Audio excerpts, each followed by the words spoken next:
Welcome to cricket Challengers Tamil channel. இந்த வீடியோவில் நம்ம அதை பற்றி பார்க்க போகிறோம் அப்படின்னா ஐபிஎல் 2025 கேகேஆருக்கு எகென்ஸ்டான மேட்ச். ஸோ அதாவது வந்துட்டு ஓப்பனிங் மேட்ச்சில் நம்மளுடைய ஆர்சிபி பண்ண போகிற மாற்றங்கள், சர்ப்ரைஸான விஷயங்கள், அதெல்லாம் என்ன அப்படிங்கிறத பார்க்க போகிறோம்.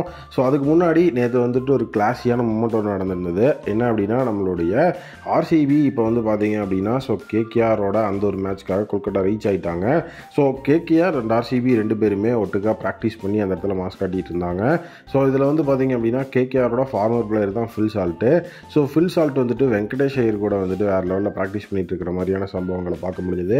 ஸோ அதே நேரம் ஆண்ட்ரே ரசல் நரேன் இவங்ககிட்டலாம் பேசிட்டு ஸோ நீட்டாக வந்து பார்த்தீங்கன்னா நம்மளுடைய ஃபில் சால்ட் ஒரு மிகப்பெரிய லெவலில் வந்துட்டு அங்கே இருந்தார். அதே நேரம் அதர் சைடு எப்படி இருக்குது அப்படிங்கிற மாதிரி ஒரு விஷயத்தையும் கேகேஆர் சைடில் இருந்து ஃபில் சால்ட்டுக்கிட்ட வந்து கேட்டுக்கிட்டு இருந்தாங்க. ஸோ கேகேஆரோட அந்த ஒரு மிகப்பெரிய சைடில் வந்து பார்த்தீங்கன்னா ஒரு அட்டாக்கிங் ஓப்பனிங் பேட்ஸ்மேனாக இருந்தவர் தான் ஃபில் சால்ட். இந்த தடவை வந்துட்டு ஆர்சிபிக்காக ஒரு அருமையான ஒரு மிகப்பெரிய லெவலில் அவரும் வந்துட்டு அந்த அட்டாக்கராக இருக்கணும் அப்படிங்கிறது தான் அவருக்கு இப்போ கொடுத்துருக்கிற ரோல். ஸோ அது ஆர்சிபிக்கு அவர் எப்படி வந்துட்டு சீரும் சிறப்புமாக செய்ய போகிறாரு அப்படிங்கிற ஒரு விஷயம் இருக்குது. கண்டிப்பாக ஃபில் சால்ட் வந்து பார்த்தீங்க அப்படின்னா ஒரு அட்டாக்கிங் பேட்ஸ்மேனாக தான் இருக்கணும். ஸோ இல்லை அவரை வந்துட்டு அந்த ஒரு டெக்னிக்கலாக தெரிஞ்சு கேகேஆர் அவரை ஈஸியாக தூக்கிடுவாங்களா அப்படிங்கிறதையும் நம்ம அந்த இடத்துல வெயிட் பண்ணி பார்க்கணும். ஸோ இப்போ அந்த சர்ப்ரைஸ் சேஞ்சஸ் அப்படிங்கிறதுக்குள்ளே வருவோம்.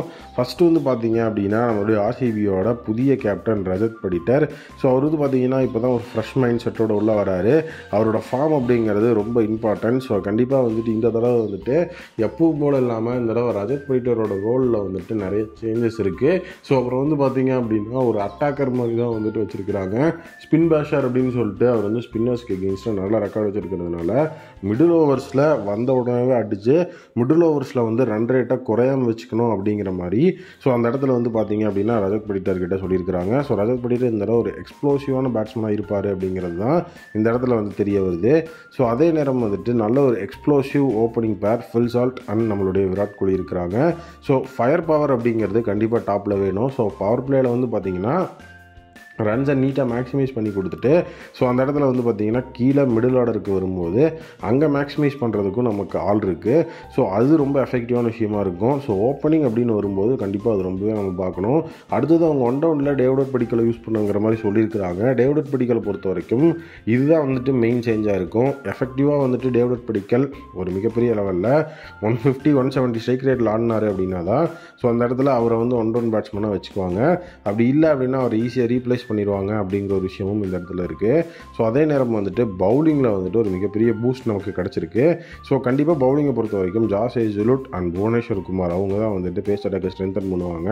ஸோ இஃப் வந்துட்டு அந்த பேஸ் அட்டாக் ஸ்டேபிளாக இல்லை அப்படின்னா மிகப்பெரிய சேஞ்சாக துஷாராவை அதுக்கப்புறம் தான் உள்ளே கொண்டு வருவாங்க. ஏன்னா ஃபஸ்ட்டு வந்து நம்ம பேசினது ஜாஸ் ஹேசல்வுட் வந்துட்டு இன்ஜுரி அவர் வரமாட்டார். அதனால் வந்துட்டு துஷாராவை எடுத்தோடனே மெயின் பிளேயிங் லெவனில் உள்ளே கொண்டு வந்துடலாம் அப்படிங்கிற மாதிரி நம்ம பேசியிருந்தோம். பட் ஆனால் ஜாஸ் ஹேசல்வுட் வந்துட்டதுனால அவரோட எக்ஸ்பீரியன்ஸ் அப்படிங்கிறதையும் அவரோட ஸ்விங் ஆக்ஷனையும் கம்பேர் பண்ணும்போது ஜாஸ் ஹேசல்வுட்டோட எக்ஸ்பீரியன்ஸ் தான் அந்த இடத்துல வின் பண்ணும்.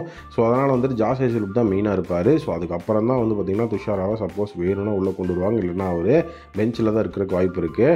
நெக்ஸ்ட்டு வந்துட்டு நல்ல கேம் சேஞ்சிங் ஆல்ரவுண்டர்ஸ் அப்படிங்கிற அந்த ஒரு விஷயத்தை வந்து பார்த்திங்கன்னா ஒரு சர்ப்ரைஸ் வெப்பனாக நம்மளுடைய ஆர்சிபி ஒழிச்சு வச்சுருப்பாங்க.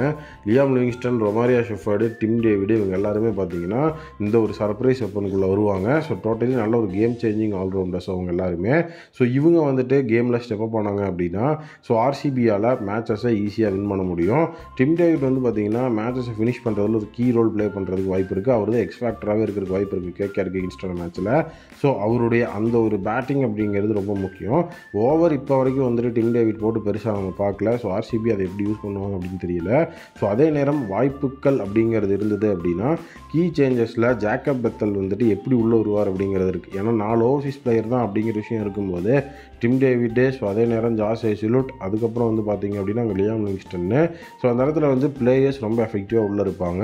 ஸோ அப்படி இருக்கும்போது ஸோ எப்படி நம்ம வந்துட்டு ஜேக்கப் பெத்தலை உள்ளே கொண்டு வர போகிறோம், அவர் பொட்டன்ஷியலாக பிளேயிங் லெவனுக்குள்ளே எப்படி எந்த ஸ்பாட்டில் இருக்க போகிறார் அப்படிங்கிற ஒரு விஷயம் இருக்குது. சப்போஸ் அவங்க வேறு ஓவர்சீஸ் பிளேயரை வச்சு நாங்கள் மூவ் பண்ணிக்கிறோம் அப்படின்னா ஜேக்கப் பெத்தலே வந்து பார்த்திங்கன்னா பெஞ்சில் இருக்கிறதுக்கு தான் வாய்ப்பு இருக்குது.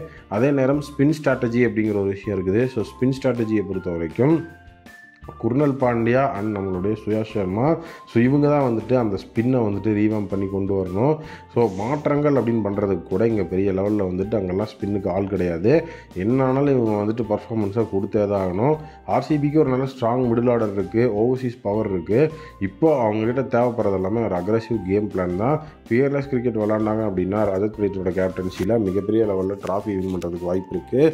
ஸோ இந்தந்த கீ பாயிண்ட்ஸ் அண்ட் சேலஞ்சஸை அதிகமாக வந்துட்டு எடுத்துகிட்டு இதுக்கு ஒர்க் அவுட் பண்ணாலே ஆர்சி ரொம்ப எஃபெக்டிவாக இருப்பாங்கன்னு நினைக்கிறேன். நீங்கள் என்ன நினைக்கிறீங்கன்னு சொல்லுங்கள்.